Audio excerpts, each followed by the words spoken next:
Salut à tous et à toutes, on se retrouve pour une nouvelle vidéo et un nouvel épisode en mode Pro Cyclist, dans ce mode Pro Cyclist 2.0. Et du coup dans ce sixième épisode, qu'est-ce qu'on va faire dans ce sixième épisode? On va reprendre encore une fois la saison. Et je pense pas qu'on va la finir, mais je pense qu'on va bien avancer et qu'on va finir la vidéo avec le officiel TT. Après il restera quoi? Ou après il restera encore quelques cours, je pense qu'on finira la saison. Avec ça, on va commencer du coup directement avec le Tour d'Alsace. Ensuite on fera du coup le Tour de l'Ain, puis la Maurienne classique, le Tour du Poitou-Charentes et l'AFTT, c'est-à-dire un contre-la-montre qui fait 21 km. Et on va commencer du coup directement avec le Tour de l'Alsace qui va faire 5 étapes. Et la première, ça va du coup être un contre-la-montre par équipe qu'on va donc simuler comme d'habitude, et on va se retrouver une fois pour aller voir les résultats. Et du coup on peut voir les résultats de ce contre-la-montre par équipe où du coup nous avec la Gosport Roubaix Lille Métropole, on a réussi à aller chercher la deuxième place. Énorme résultat, on a fini juste derrière la Groupama FDJ. Et du coup maintenant on va se retrouver directement pour la deuxième étape de ce Tour d'Alsace. Une deuxième étape où on va enfin jouer, où on va se retrouver au départ pour voir quel est notre rôle au moins sur ce Tour d'Alsace qui sera plutôt montagneux. On est au départ du coup de la deuxième étape de ce Tour d'Alsace et on a directement un objectif du coup de leader outsider, même de sprinter, plutôt un rôle, pas un objectif, mais on a un objectif sur cette étape de réaliser un top 5. On va du coup essayer de le réaliser, mais c'est quand même un objectif assez élevé. On va voir si on en est capable dans le final. On va arriver bientôt dans les 5 derniers kilomètres de ce deuxième étape de la route d'Alsace. On va aller voir si on peut aller chercher un bon résultat. C'est la route d'Alsace ou le Tour? Non, c'est le Tour d'Alsace, pardon, excusez-moi. En tout cas, on a un objectif de top 5 sur cette deuxième étape comme on a pu le voir au départ. Et on va essayer du coup de réaliser l'objectif. Surtout que là, à notre droite, il y a les premières techs, les Nantueux, je crois bien, qui sont en train d'emmener. Ah, nous par contre, on n'est pas placé au mieux. Il va falloir qu'on se replace un peu. Ah ouais, mais là, on va se faire gêner. Là, on va se faire gêner. C'est sûr et certain qu'on va se faire gêner. Même si on lance maintenant, ça va être compliqué d'aller chercher un gros résultat et le top 5. Et on va du coup aller voir qui c'est qui va s'imposer sur ce deuxième étape du Tour d'Alsace. Oh, Barbier est extrêmement bien parti. Barbier est extrêmement bien parti. Il va sûrement aller s'imposer. Nous, malheureusement, on ne fera pas le top 5. Et c'est même pas Barbier qui va s'imposer, mais c'est Baptiste Vadik. Benedetti va aller chercher la deuxième place. Barbier, du coup, va aller chercher la troisième. Kohler Lolland la quatrième et Rinder Buiter la cinquième. Et nous malheureusement on a complètement craqué dans le final et on ne fait que 19ème sur cette deuxième étape alors qu'on avait un objectif de top 5. On est au départ du coup de la troisième étape de ce Tour d'Alsace. Ça sera une étape plutôt montagneuse vu qu'on va arriver sur cette étape à la planche des belles filles. Vous connaissez tout ce col, 5 km 600 à 8,8%. C'est-à-dire qu'on arrive à la planche des belles filles en plus la plus longue. On a un beau plus 4 sur cette troisième étape. On va du coup essayer d'en profiter et on va se retrouver je pense directement au pied de la planche. On va bientôt arriver au pied de la planche des belles filles avec notre coureur. On a actuellement avec le peloton 3 minutes de retard par rapport aux échappés. Pourtant on a fait rouler nos coéquipiers et l'objectif dans cette planche des belles filles ça va être d'aller chercher un gros résultat. Je pense qu'à Effort Curseur 85 il y a largement la place pour qu'on tienne tout le col. Pour l'instant on a notre coéquipier Tabellion qui nous protège. Il a un beau plus 4 comme la nôtre qu'on a et on va du coup essayer de profiter du plus 4 comme je l'ai dit au départ de l'étape pour aller chercher un bon résultat. Il nous reste encore maintenant plus de 3 km avant le sommet. On a toujours pas Squall qui est dans notre roue. Les mecs dans notre roue sont quand même assez costauds, mais je sais pas s'ils sont plus costauds que nous ou pas. Ah non, nous on semble quand même extrêmement fort sur cette étape. Le 76 pleine qu'on a eu aujourd'hui, il va nous permettre sûrement d'aller chercher un bon résultat. En tout cas, actuellement notre coéquipier Tabellion est complètement cuit. Oh là, on va se mettre à Effort Curseur 88, on va bientôt consommer le gel énergétique. C'est maintenant qu'on va le consommer. Pasquale, du coup, c'est l'équipier de Gigi qui est, j'ai l'impression, leur leader. En tout cas, on a plus de 2 minutes de retard par rapport aux échappés et un peloton où on n'est plus que 24. Hein. Vraiment, le peloton a totalement explosé dans cette montée. Est-ce qu'on est capable d'aller chercher un gros résultat? On va voir ça. En tout cas, nous on est assez bien placé dans ce peloton qui vient encore une fois de se scinder en deux. On n'est plus que 13.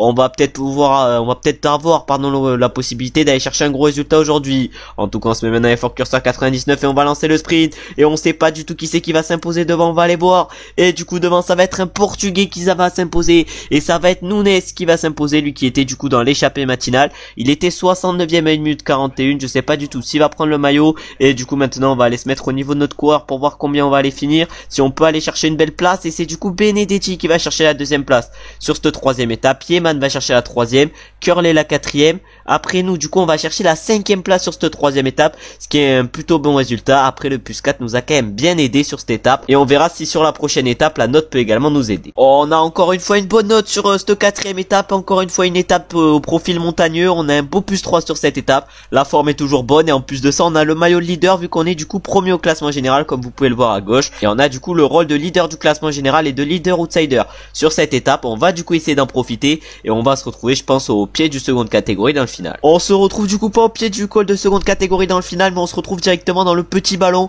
parce que l'étape a complètement explosé. On est dans un peloton qui ne compte maintenant plus que 25 unités et encore il y en a quelques-uns qui sont en difficulté dans ce col. Nous on est dans les dernières positions du peloton, mais notre barre est encore assez correcte. On va du coup essayer de tenir le rythme qui est pour l'instant du coup emmené par les Uno X qui ont l'air extrêmement forts aujourd'hui. Il y a un écrémage qui s'est mis en place tout au long de l'étape et ça fait mal à pas mal de coureurs. On se retrouve maintenant du coup là où on devait se retrouver au départ, c'est-à-dire au pied du seconde catégorie. Ça accélère, j'ai l'impression, dans ce seconde catégorie avec les Eolo Cometa, je crois bien que c'est ça le nom de l'équipe, qui accélère avec Yeman qui a l'air quand même pas mal costaud et qui est actuellement en Brinsoud dans la roue, Brinsoud qui est là pour la Uno X et la Uno X qui a roulé tout à l'heure également. On a également Delbov pour la Saint-Michel qui est dans ce groupe, ou encore Deveau. Pour l'instant cette étape fait pas mal de dégâts vu qu'on est plus que 21 dans le peloton, mais on va voir du coup dans ce col s'il y en a encore d'autres qui craquent. Personne n'a craqué dans le précédent col, mais là ça accélère dans ce dernier col, dans cette montée finale ça commence à accélérer avec notamment Misfud qui accélère dès le pied. Oh non, on va se mettre à effort curseur 80 pour essayer de tenir assez longtemps.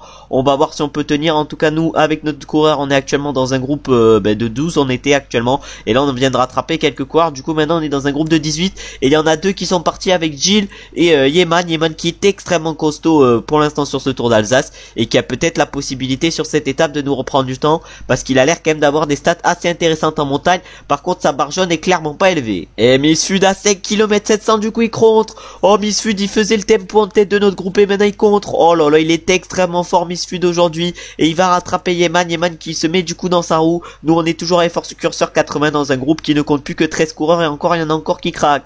Oh là on va plus être que 8 ou 7 dans ce groupe vraiment ça explose de partout, on n'est plus que 10 j'ai l'impression. On va être plus que 9 même bientôt. Oh là là, mais c'est en train de craquer de partout. Notre écrémage fait mal. Oh là là, maintenant Nounies, le 3ème du général, est en train de craquer. Le 10ème également. On a également Léal qui craque, lui il est 5ème au classement général. Oh là là, cette étape fait pas mal de dégâts. On a Yeman devant, on a Misfud qui semble le plus fort aujourd'hui sur cette étape. Je pense que ça va être Misfud qui va faire le plus d'écart. On a un Delbov et un Delacroix également qui sont extrêmement forts. On a Gilles qui a sucé notre roue qui est également pas mal. Et nous du coup maintenant on va se mettre à effort curseur 75 pour qu'on tienne les 2 km 500 restants. On va consommer notre gel énergétique pour ces 2 derniers kilomètres. On se met maintenant du coup à effort curseur 85. Oh il y a un Saint-Michel qui a craqué, on n'est plus que 4. On n'est plus que 4 à la poursuite des deux coureurs de devant qui vont se jouer la victoire, c'est-à-dire Yeman et Misfud. Est-ce que c'est Yeman ou est-ce que c'est Misfud qui va gagner? J'ai l'impression que ça va être Misfud qui va s'imposer sur cette étape, lui qui est complètement en défaillance. Nous on va aller chercher du coup, j'ai l'impression, une 3ème place, oui, vu qu'on va distancer les coureurs de derrière. Énorme résultat aujourd'hui pour nous sur cette 4ème étape. Une étape quand même qui ne nous convenait pas trop et on arrive quand même à aller chercher le podium. Et c'est du coup, comme on a pu le voir, Misfud qui s'impose devant Yeman. Nous on va chercher, comme on a pu le voir, la 3ème place et le podium. Vermeulen va chercher la 4ème place. Et c'est Joris Delbov qui va chercher la 5ème place. Et on va se retrouver maintenant du coup au départ de la 5ème étape pour voir si on a réussi ou pas sur cette étape à conserver notre maillot de leader. On est au départ de la 5ème et dernière étape de ce Tour d'Alsace. On va du coup normalement remporter le Tour d'Alsace si on ne chute pas sur cette dernière étape. Vu qu'on avait actuellement du coup 52 secondes d'avance par rapport à Yeman. C'est clairement exceptionnel. Du coup on a un rôle de leader du classement général. Et si on arrive à finir cette 5ème et dernière étape du Tour d'Alsace, normalement on devrait passer au niveau 8. On va du coup se retrouver directement dans le final de cette étape où on va espérer pourquoi pas aller chercher une place d'honneur, ça ferait clairement plaisir. On arrive dans les 5 derniers kilomètres de cette 5ème et dernière étape du Tour d'Alsace. On va voir si on peut finir ce Tour d'Alsace en beauté. Normalement on devrait la remporter logiquement, à moins qu'on chie dans les 3 derniers kilomètres, ça serait quand même chaud. Vraiment je suis dans les 3 derniers kilomètres, c'est le malheur qui s'abat sur nous clairement. En tout cas maintenant il reste plus que 2 km 500. On est dans un peloton qui s'est coupé en deux dans ce final vu qu'on est plus que 62 dans le peloton. Et il y a un peloton derrière à 53. Et du coup nous on va lancer le sprint. Est-ce qu'on est capable de finir en beauté sur ce Tour d'Alsace? On va aller voir ça. On donne tout, on a Benedetti juste derrière nous. Ça va être un combat face à Benedetti. Est-ce qu'on va pouvoir aller là chercher la victoire? Et non, malheureusement ça va être Benedetti qui va s'imposer sur cette 5ème étape du Tour d'Alsace. Et nous du coup on va chercher quand même une très belle 2ème place avec notre coureur Jean-Louis Leny va chercher la 3ème place, John Knoll la 4ème et Leslie Lours la 5ème. Et du coup maintenant on va aller voir les podiums de ce Tour d'Alsace pour voir où l'on figure avec notre coureur. Comme d'habitude les podiums commencent avec le classement de l'étape et c'est du coup comme on a pu le voir juste avant Benedetti qui s'est imposé. Nous malheureusement on a fini que 2ème sur cette dernière étape. Au classement général du coup comme annoncé on s'impose avec 58 secondes d'avance sur Yeman vu qu'on a repris les 6 secondes de bonus sur cette dernière étape. Ensuite au classement du meilleur grimpeur là c'est Yeman qui s'impose à égalité avec Vermeulen. Nous on finit 7ème avec notre coureur avec 16 points. Après au classement par points là c'est Benedetti du coup qui s'impose. Nous on finit 2ème sur ce classement et c'est Yeman qui finit 3ème. Et pour finir au classement des jeunes du coup on s'impose également vu qu'on a remporté le classement général et on s'impose encore une fois devant Yeman qui finit encore une fois 2ème à 58 secondes. Et du coup maintenant on va aller voir les points que nous rapporte ce Tour d'Alsace. Et du coup ça nous rapporte 46 points en plus cette dernière étape, ce qui nous fait passer à 339 points, c'est-à-dire au niveau 8. Et du coup maintenant au niveau 8 on va aller voir ce qu'on va faire progresser. C'est bon, j'ai choisi ce que je vais améliorer avec ce niveau 8. Je vais du coup prendre le truc en course par étape, ce qui va nous faire passer normalement à 69 montagnes, à 73 chronos, ça c'est plutôt intéressant. Mais c'est également à 68 récup et en plus toutes les stats de physique vont progresser vu qu'on va prendre un plus en endurance et un plus en résistance. Normalement on va du coup avoir des plutôt bonnes stats avec ce niveau 8. On va mettre du coup le point de compétence, je vais le mettre où? Je vais le mettre en pic de forme encore une fois ce point de compétence. Et on va se retrouver du coup maintenant directement pour la première étape du Tour de l'Ain qui est juste après le Tour d'Alsace vu que c'est juste le lendemain. Et on va se retrouver du coup directement au départ. On est au départ de la première étape de ce Tour de l'Ain. On a un rôle de sprinter outsider sur cette première étape. On a un beau plus 3 pour nous aider, la forme est toujours là. Et on a pour objectif du coup de terminer en top 20. On va du coup essayer de réaliser l'objectif et on va se retrouver pour ça comme d'habitude dans le final. Bon, on se retrouve un peu tard sur cette première étape du Tour de l'Ain vu qu'on se retrouve seulement à 4 km de l'arrivée. Mais il va falloir en plus se replacer parce que la route est assez étroite. Du coup on va utiliser le faufilement. Mais là clairement pour l'instant ce fin d'étape est pas géré au mieux clairement. En tout cas maintenant il reste 2 km avant l'arrivée. Le final a l'air plutôt sinueux et en légère montée. On va du coup lancer à plus d'1 km 500. Est-ce qu'on va pouvoir aller chercher un gros résultat? On essaye de se replacer mais je crois qu'il y en a un qui s'est envolé devant et qui va sûrement aller chercher la victoire sur cette étape. Et non, il va se faire doubler sur la ligne par Pierre Barbier qui va du coup s'imposer sur cette première étape. Il va s'imposer du coup devant le champion du monde Remco Evenepoel. Rui Oliveira va chercher la 3ème place, Geoffrey Souple la 4ème et c'est Retailleau qui va chercher la 5ème place. Nous du coup on ne fait que 12ème malheureusement sur cette première étape. C'est quand même dans les objectifs du directeur sportif vu qu'on avait objectif de top 20, mais je m'attendais quand même à mieux qu'une 12ème place. Et on peut voir que les stats de notre coureur deviennent de plus en plus complètes avec presque 70 partout. On est au départ de la deuxième étape du coup de ce Tour de l'Ain. Sur cette deuxième étape on a un objectif d'échapper, de baroudeur même. On a plutôt un rôle de baroudeur. On a un objectif du coup de se montrer 100 km en échappée parce que malheureusement l'adversité c'est pas la même que sur le Tour d'Alsace. Là on va être confronté à des Remco Evenepoel, Gino Madère et tout, clairement des grimpeurs qu'on ne pourra pas tenir. En plus le moyen nous aide pas trop sur cette course et on va du coup faire l'objectif que nous demande le directeur sportif et on va pourquoi pas essayer d'aller chercher les points de la montagne et on va se retrouver pour ça directement pour le premier col de première catégorie. Ce qui est génial c'est qu'on devait prendre l'échappée, on était du coup dans l'échappée normal et il se passe quoi, une petite chute, mais ça fait toujours kiffer. Du coup l'objectif là il est clairement mort hein. Vraiment l'objectif parce que l'échappée elle est à plus de 2 minutes de nous, ils sont 18 dans l'échappée, vraiment on n'arrivera pas à les rattraper, ça c'est sûr. On n'est pas au mieux sur cette deuxième étape du circuit de l'Ain, mais il faut voir les côtés positifs. On a réussi à passer 2 cols, on se retrouve du coup maintenant au pied du col de seconde catégorie, c'est-à-dire le col de Seyonaz où il risque d'y avoir je pense pas mal de dégâts. Nous l'objectif avec notre coureur ça va être de tenir encore une fois dans ce col comme on l'a fait dans les deux précédents et pourquoi pas si on le peut d'aller chercher des points de la montagne. Bon on a tenu assez longtemps avec notre coureur mais on craque malheureusement à 2 km 500 du sommet. On va du coup clairement arrêter de rouler derrière, on va abandonner et on va se retrouver directement à l'arrivée pour voir qui c'est qui s'impose sur cette étape. Une étape qu'on aura quand même plutôt bien gérée hein, parce qu'il y a quand même des très bons coureurs devant. Nous avec le moins ça allait être compliqué de tenir, on a réussi quand même à tenir jusqu'aux 3 derniers kilomètres de la dernière montée. On va aller voir du coup qui c'est qui va s'imposer sur cette deuxième étape du circuit de l'Ain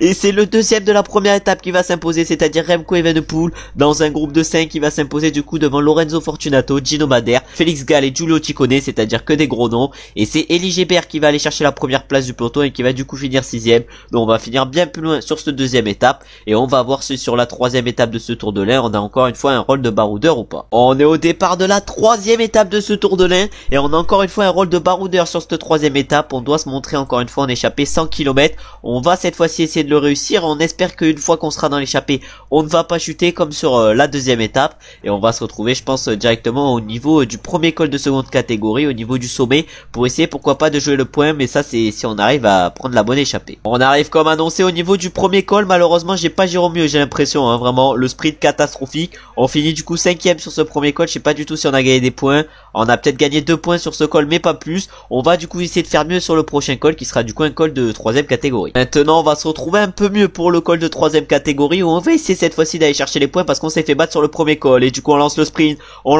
on est face à Fabien Grelier et tout, mais j'ai l'impression que ça va être Victor Lafay qui va aller chercher les points devant Fabien Grelier. Nous du coup on va va chercher encore une fois la 3e place, c'est-à-dire cette fois-ci 2 points. Hein. Je voulais pas dire encore une fois la 3e place, mais on remporte à chaque fois seulement 2 points. On va du coup essayer de faire mieux maintenant pour la prochaine côte qui est du coup la côte de la Plagne. On arrive du coup maintenant vers le sommet de la côte de la Plagne. On va aller voir si on peut aller chercher des points. On se met fort curseur 99. On va clairement tout donner. On va lancer le sprint à plus de 600 mètres. Est-ce que c'est encore une fois Victor Lafay qui va aller chercher les points? J'ai l'impression que Victor Lafay est extrêmement bien parti. Et il va encore une fois aller chercher les points. Nous malheureusement on va pas réussir à aller en chercher. Mais on arrive quand même à tenir le groupe de 8 qui est devant nous. Et on va du coup se retrouver maintenant encore une fois pour le prochain call.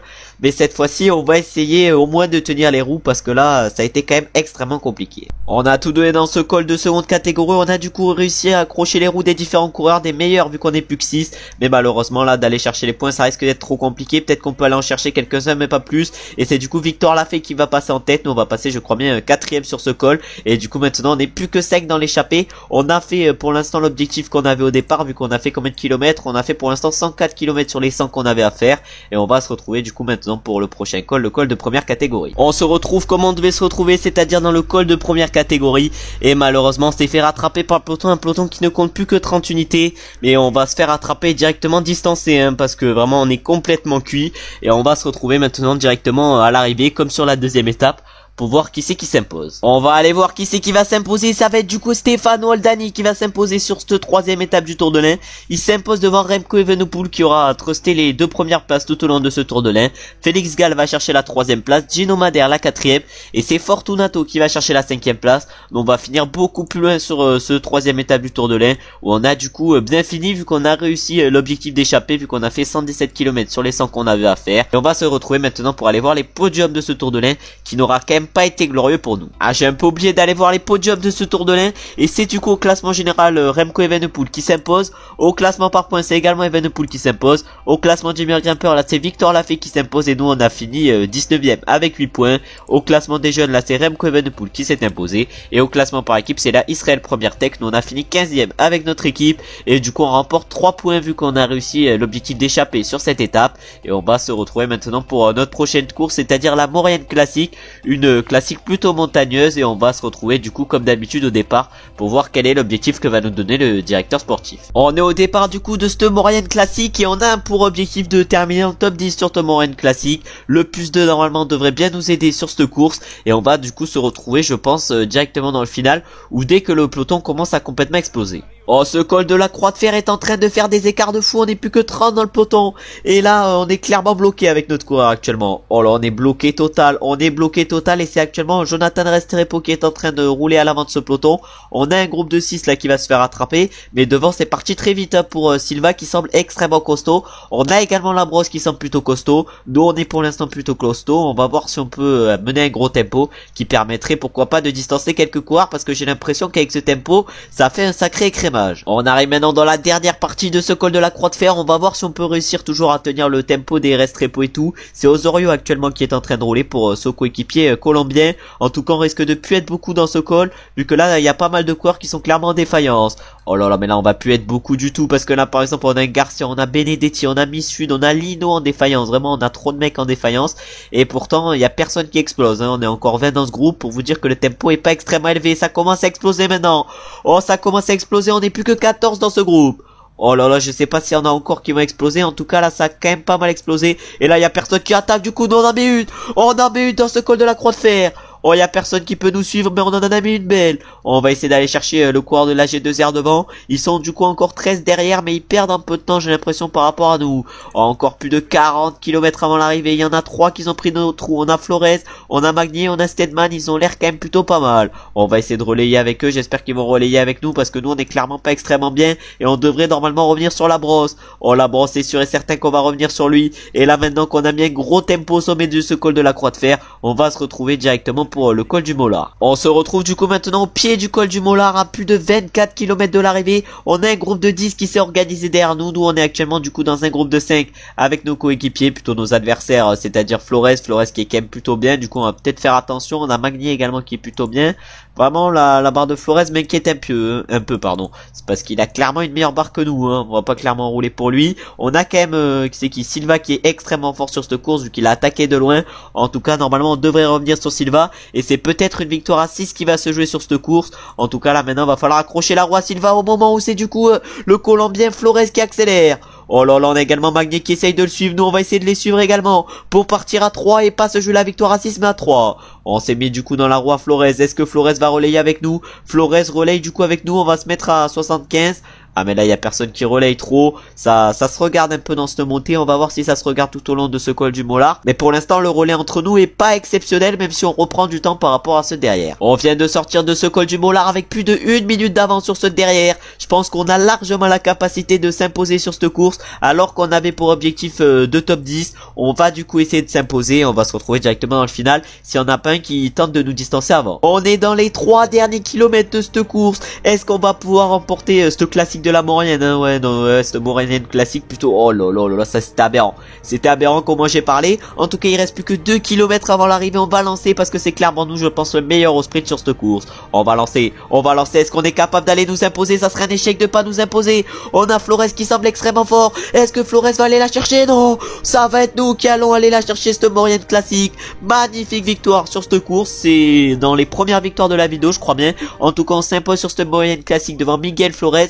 Magnier va chercher la 3e place. Joachim Silva qui a attaqué de extrêmement loin tout à l'heure va chercher la 4e place. Et c'est Stedman qui va chercher la 5e. En tout cas, énorme résultat sur cette Maurienne classique. Et cette victoire sur la Maurienne classique nous rapporte 25 points. On est du coup maintenant à 132 points dans le niveau 8. C'est clairement plutôt intéressant. Et on va se retrouver maintenant pour une prochaine course et pour le Tour du Poitou-Charentes. Ensuite, on ira faire le chrono de FGL. Voilà, le nom est quand même assez compliqué. Et pour finir la vidéo, on fera le Giro della Toscana et le Championship Vlaanderen. Vraiment le nom, voilà, je parle pas néerlandais moi. En tout cas, on va se retrouver maintenant au départ de la première étape du Poitou-Charentes qui sera du coup une étape de plaine et on va se retrouver pour aller voir quel est notre rôle sur ce Tour du Poitou-Charentes, si on est leader, équipier ou électron libre. On est au départ de la première étape de ce Tour de Poitou-Charentes et on a un rôle de leader sur ce Tour du Poitou-Charentes et on doit du coup terminer dans le top 5 du classement général final. Malheureusement, on commence mal ce Tour du Poitou-Charentes vu qu'on a un -1 directement. Heureusement, le 98% de forme nous limite ce -1 et du coup, une petite annonce dans ce début de Poitou-Charentes. J'ai décidé de prolonger avec la Gosport Roubaix parce que les autres équipes étaient pas plus intéressantes que la Gosport Roubaix. On n'avait pas d'équipe malheureusement en Continental Pro. On a préférer la stabilité et rester à la Gosport Roubaix. Par contre, la saison prochaine, je pense que si on monte pas en Conti Pro avec la Gosport, on va clairement surnager par rapport aux autres coureurs et qu'on pourra faire une saison vraiment exceptionnelle. Il faut pas oublier le salaire aussi parce que maintenant 4500 balles, ça fait 2000 balles de plus par mois. 2000 balles de plus par mois, c'est quoi? C'est 2 télés en plus. Vraiment, on n'a pas un projet Mohamed Eni, mais c'est quand même assez intéressant. On bifurque un peu, mais on va se retrouver maintenant directement dans le final de cette première étape pour voir si on peut bien commencer ce Tour de Poitou-Charentes. On est dans les 5 derniers kilomètres de cette première étape du Tour du Poitou-Charentes. On a toujours 2 hommes qui sont en tête, c'est-à-dire qu'on n'a pas réussi à les rattraper avec le peloton. Pourtant, nous, on a fait rouler clairement tous nos coéquipiers sur cette étape, tous nos coéquipiers plutôt. Pour l'instant, du coup, c'est Maudo qui était dans l'échappée, mais là, on vient du coup de les rattraper et c'est maintenant les totales qui vont accélérer. Oh non, on va lancer le sprint, on n'a rien à perdre de toute façon sur cette étape. On risque de pas finir dans les premiers, mais c'est qui va aller s'imposer du coup? Ah non, on n'est pas extrêmement mal placé quand même, on était plutôt bien placé et c'est Peñalver qui lance extrêmement bien. Est-ce que Sandy Dujardin va pouvoir le battre? On va voir ça. Et le duel Sandy Dujardin Peñalver va tourner à l'avantage de Sandy Dujardin qui s'impose du coup sur cette première étape devant Peñalver. Retailleux va charger la 3e place, Olar la 4e, Rémi Mertz la 5e et nous on fait un bon résultat sur cette première étape vu qu'on arrive à aller chercher la 12e place. On est au départ de la 2e étape maintenant de ce Tour de Poitou-Charentes. Pas d'objectif spécifique sur cette 2e étape, on est toujours leader. On a encore une fois un -1 malheureusement pour nous et on va se retrouver du coup encore une fois dans le final. C'est les 5 derniers kilomètres de cette 3e étape du Tour du Poitou-Charentes qui nous attendent. Bon, on n'est pas extrêmement bien placé, mais c'est bon, le petit faufilement il va quand même bien nous aider dans ce final. On va reprendre quelques places. J'ai oublié de consommer le gel énergétique, ça faut pas l'oublier. Et du coup on va essayer d'aller chercher un gros résultat, surtout que tous les trains de sprint sont actuellement mis en place. Des trains de sprint qui commencent déjà à lancer avec notamment Valentin Ferron devant. On s'accélère là pour le Slovaque Barta. On a également Vercheir qui emmène Sandy Dujardin comme un monstre. Le leader du classement général actuel, Sandy Dujardin, est-ce qu'il va pouvoir aller chercher un gros résultat? Non, ça va pas être lui qui va s'imposer sur cette 3e étape. Et ça va du coup être Olar. Et c'est même pas la 3e étape, c'est la 2e étape. Samuel Watson va chercher la 2e place. Rudy Barbier la 3e. Sandy Dujardin la 4e. Et Cook Jongzi la 5e. Nous malheureusement on ne fait que 14e avec notre coureur. Et c'était du coup la 2e étape et pas la 3e. Et du coup maintenant on va se retrouver au départ de la 3e. On est au départ maintenant de la 3e étape de ce Tour du Poitou-Charentes. Bon, on n'a pas la meilleure note sur cette 3e étape, même si la forme est maintenant à 99%. Le moins sec fait quand même plutôt mal. Heureusement il tombe pas sur la 4e étape qui est un contre-la-montre et qui aurait pu être décisif décisif pour le classement général. Mais le moins 5 fait quand même mal, on va se retrouver comme d'habitude dans le final. Mais là je pense qu'on va pas avoir un gros classement à jouer. Ça pète pas mal dans ce final de 3ème étape du Tour du Poitou-Charentes. Cette fois-ci on se trompe pas, c'est bien la 3ème étape. Tout à l'heure clairement j'ai dit 3ème étape, mais c'était la 2ème. Et du coup c'est actuellement les Total Energy qui sont à l'avant. Vraiment les Total Energy c'est peut-être une équipe qu'on pourrait rejoindre dans les prochaines saisons, parce que vraiment leur maillot surkiffe. En plus si on commence à être un coureur plutôt flamand, voilà, pas flamand mais voilà, qui fait les classiques flandriennes, c'est même pas flamand, c'est Flandre, on peut peut-être c'est une équipe quand même qui pourrait nous convenir, hein, parce qu'ils ont quand même des coureurs plutôt flamands, plutôt des Flandres pardon, excusez-moi. Et du coup on va aller voir qui c'est qui va s'imposer sur cette étape. Et Sandy Dujardin est extrêmement bien parti, mais il va se faire doubler comme sur la dernière étape par Rudy Barbier, qui va s'imposer sur cette 3ème étape devant Mozzato. Olar va chercher la 3ème place et complète du coup le podium. Sandy Dujardin la 4ème et Peñalver complète le top 5 et finit du coup 5ème. Nous on finit par contre 21ème sur cette 3ème étape, et on va se retrouver maintenant au départ de notre coureur pour la 4ème étape qui sera du coup un contre-la-montre. On est au départ du chrono et j'ai l'impression qu'on a encore une fois pas une bonne note sur ce contre-la-montre. On va aller voir du coup combien on a. Oh mais là faudrait d'abord déjà qu'on parte, parce que j'ai l'impression que ça a l'air assez compliqué. On a du coup moins 4 hein, vraiment. Ce Tour de Poitou-Charentes au niveau des notes on n'est pas trop gâté. Et par contre au niveau de l'étape on a pour objectif de terminer dans le top 20 et terminer toujours dans le top 5 du classement général final. On va du coup essayer de terminer dans le top 20, mais avec le moins 4 ça risque d'être compliqué. On arrive au premier inter sur ce chrono et on est actuellement du coup 10ème à 48 secondes de Logan Curry qui est pour l'instant en tête. Et on va maintenant voir à l'arrivée combien on est. Il reste encore 1 km 300 à l'arrivée. Combien allons-nous finir aujourd'hui? On donne tout dans ce final et on finit actuellement 10ème à 1 minute 23 de Logan Curry, sauf qu'il reste encore 17 coureurs à passer. Et on va aller voir combien on termine au final. Normalement on va finir 12ème et c'est bien ça, on finit 12ème sur ce contre-la-montre. Par contre le top 5 au classement général risque d'être extrêmement compliqué, vu que là on n'est même pas dans le top 10 avant la dernière étape. Au classement du meilleur grimpeur du coup c'est Plamondon qui est en tête. Au classement par points c'est Olar, nous on figure même pas dans ce classement. Et au classement des jeunes c'est Logan Curry qui est en tête. Et là par contre on figure enfin dans le classement, vu qu'on est 8ème. En tout cas on a largement réussi l'objectif du jour qui était du coup le top 20, vu qu'on a fini 12ème, et on devrait normalement remporter 10 points je pense. Voilà, on remporte bel et bien 10 points et on va se retrouver maintenant au départ de la dernière étape de ce Tour du Poitou-Charentes. On est au départ du coup maintenant de la 5ème et dernière étape de ce Tour du Poitou-Charentes. On a toujours du coup l'objectif initial de terminer dans le top 5 au classement général final, un objectif que normalement on va pas réussir à réaliser, surtout qu'on est 11ème au moment de la dernière étape, surtout que cette dernière étape devrait normalement pas trop faire de dégâts. Je disais tout à l'heure que cette étape était pas trop propice pour reprendre du temps au classement général, mais j'avais complètement faux, vu qu'on est parti actuellement dans un groupe de 34 avec notamment notre coureur. C'est plus un groupe de 34 mais un peloton de 34 hein, c'est-à-dire qu'il y a pas mal de coureurs qui ont été distancés derrière. Il reste maintenant 4 km avant l'arrivée sur cette dernière étape. Est-ce qu'on est capable d'aller chercher un bon résultat? On va aller voir ça. En tout cas on peut voir que tous les sprinters sont en train de se replacer. On va voir s'il y a des top 10 du classement général qui ont été distancés, je sais pas du tout. En tout cas on va essayer de se replacer nous. Et Fort Curseur 90, là ça monte et ça va lancer leur sprinter Sandy Dujardin. Oh il est extrêmement costaud Sandy Dujardin comme à son habitude, mais est-ce qu'il va pouvoir aller chercher la victoire? Il a été emmené quand même au Sparvercher, mais c'est Sandy Dujardin ou Pierre Barbier qui va aller s'imposer sur cette dernière étape. Et ça va être le coureur de la Saint-Michel Aubert 93, Pierre Barbier, qui va aller s'imposer sur cette 5ème et dernière étape du Tour du Poitou-Charentes. Il s'impose du coup devant Sandy Dujardin qui a été extrêmement bien emmené. Pierre Barbier complète le podium. Alex Reimé va chercher la 4ème place. Rétailleux complète le top 5 et nous on va chercher une très belle 6ème place avec notre coureur pour bien finir ce Tour du Poitou-Charentes. Et on va du coup aller voir maintenant les podiums pour voir où on figure par exemple par rapport à l'objectif du classement général qu'on avait, c'est-à-dire le top 5. On commence les podiums de ce Tour du Poitou-Charentes avec l'étape qui a du coup été remportée par Rudy Barbier, comme on a pu le voir juste avant. Nous on a du coup fait 6ème. Ensuite au classement général là c'est Logan Curry qui s'impose. Nous on avait l'objectif de top 5 et on ne fait que 6ème malheureusement. Bon ça bon, on n'était pas très loin de l'objectif mais malheureusement on ne l'atteint pas. Ensuite au classement du meilleur grimpeur là c'est Plamondon qui s'impose. Nous on ne figure pas dans ce classement. Au classement par points là c'est Sandy Dujardin qui s'impose. Nous on n'y figure pas non plus. Et pour finir au classement des jeunes c'est encore une fois Logan Curry qui s'impose. Et nous on finit cette fois-ci 5ème avec notre coureur, et du coup on devrait normalement remporter quelques points avec ce Tour du Poitou-Charentes, sûrement une trentaine de points, on va voir ça. Et du coup on remporte seulement 4 points. Oh c'est rien du tout. Et du coup maintenant on va se retrouver pour une nouvelle course avec un contre-la-montre de 21 km qui aura lieu en Norvège, c'est-à-dire la FILTT. On espère avoir une bonne note. Normalement le pic de forme devrait s'activer. Du coup on devrait être pas mal pour cette course. On va s'élancer avec notre coureur pour ce contre-la-montre comme d'habitude. Du coup on se retrouve directement au départ de notre coureur et je pense qu'on va se mettre à relais 85 hein, sur ce chrono. On peut voir qu'on a l'air d'avoir une bonne note. On a combien? On a un +1 aujourd'hui. En plus avec la bonne forme ça nous aide pas mal et on a pour objectif du coup de remporter la course Le directeur sportif, il y est pas allé de main morte, il a mis quand même un sacré objectif et on va se retrouver directement au premier temps intermédiaire. On arrive avec notre coureur au premier temps intermédiaire, est-ce qu'on va être en tête? Et oui, on est en tête avec actuellement 14 secondes d'avance par rapport au deuxième. On est en train de faire un début de chrono plutôt bon et maintenant va falloir continuer à cette allure si on veut espérer prendre la tête à Murtik Sharjah. Je sais pas du tout par contre si on est le dernier à partir, parce que si on est le dernier à partir, on pourra voir si on peut le gagner ou pas cette course. On est maintenant dans les 2 derniers kilomètres de ce compte là. Bon, je me suis mis en effort 90, est-ce que ça va tenir jusqu'à l'arrivée? Je sais pas du tout. Et combien allons-nous avoir d'avance sur Sharjah? Vraiment son blaze est trop compliqué à dire. En tout cas maintenant on finit à fond et on arrive avec 29 secondes d'avance sur Sharjah. Je sais pas si on était le dernier à partir, et oui on était le dernier à partir, et on va s'imposer du coup sur cette course avec 30 secondes d'avance sur le deuxième, hein, parce que je vais pas dire son blaze, il est trop compliqué, et c'est du coup Théo Delacroix qui va chercher la 3ème place.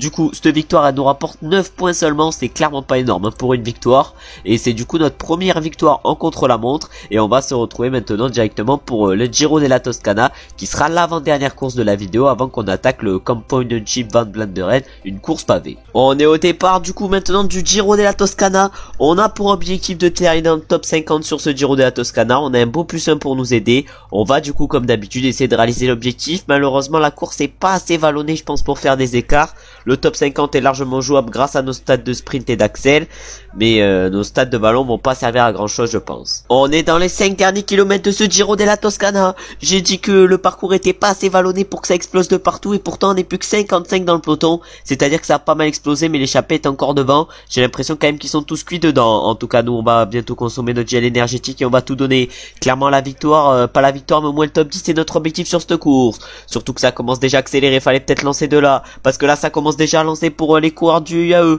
qui emmènent Pascal Ackermann à merveille. Oh là, Pascal Ackermann qui va lancer, Pascal Ackermann qui lance, nous on va finir extrêmement loin aujourd'hui, mais peut-être que notre coéquipier Thomas Bouda va pouvoir aller chercher une place d'honneur, alors que c'est Ko Changzi qui s'impose sur ce Giro de la Toscana devant Mats Pedersen pour un doublé danois. Notre coéquipier du coup Thomas Bouda complète le podium. On a la 4ème place de Pascal Ackermann et on a la 5ème place de Matteo Malucelli.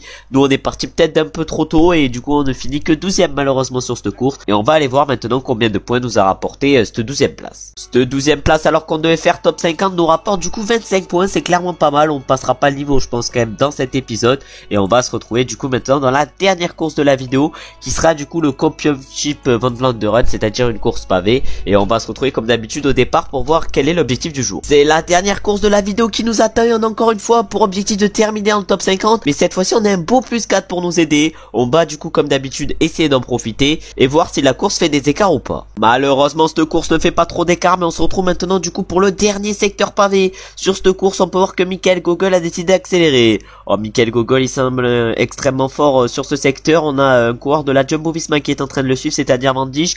On est encore 119 dans le peloton, mais je pense qu'avec ce secteur ça va un peu exploser quand même. Je vois pas du tout hein. Pour l'instant ça explose pas trop, il y a quand même quelques coureurs qui se font distancer vu qu'on est plus que 86, mais je pensais que ça allait quand même un peu plus exploser dans ce secteur, et on va se retrouver maintenant dans les 5 derniers kilomètres, peut-être pas, parce que ça recommence à accélérer, pardon. C'est Casper Pedersen qui accélère avec Jan Tratnik et De Rent, et maintenant du coup c'est qui? C'est Milesi qui prend le relais. Lorenzo Milesi qu'on avait avec la Saint-Michel Aubert 93 dans la carrière, une carrière quand même qui a été terminée il y a assez longtemps, et du coup maintenant il reste encore 6 km 500 et c'est Robit qui accélère maintenant. Oh là, ils attaquent tour à tour, et maintenant du coup on n'est plus que 79 dans le peloton. C'est en train quand même de pas mal exploser dans ces 5 derniers kilomètres. Donc on consomme le gel énergétique à 5 km de l'arrivée.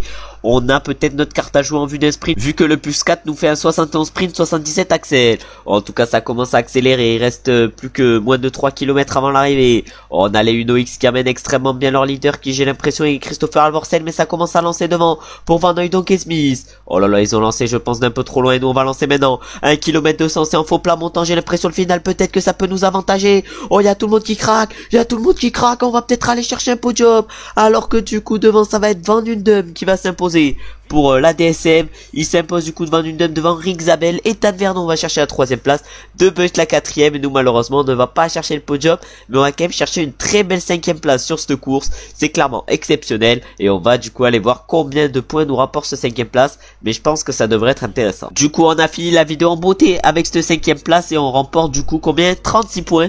C'est clairement intéressant. Normalement dans la prochaine vidéo on devrait facilement passer au niveau 9, surtout que dans la prochaine vidéo on finira la saison, il y a moyen également qu'on passe passe au niveau 10 et qu'on ait soit une amélioration des caractéristiques, soit une amélioration du potentiel. On verra ça dans la prochaine vidéo. J'espère que ce 6ème épisode vous aura plu. S'il vous a plu, vous savez ce que vous avez à faire, c'est-à-dire comme d'habitude, liker, commenter et vous abonner. On se retrouve du coup maintenant mercredi ou samedi prochain pour une nouvelle vidéo dans ce mode Pro Cyclist 2.0, mais surtout pour terminer la saison. Et on se retrouve, si vous êtes curieux, sur NGL Biathlon pour continuer la carrière avec notre biathlète, un biathlète qui est en Coupe du Monde et un biathlète qu'on va essayer d'encore une fois de faire progresser pour aller chercher des victoires et pourquoi pas le gros globe d'ici pas longtemps. J'espère que vous passez une bonne journée ou que vous avez passé une bonne journée. À très bientôt. Ciao ciao ciao.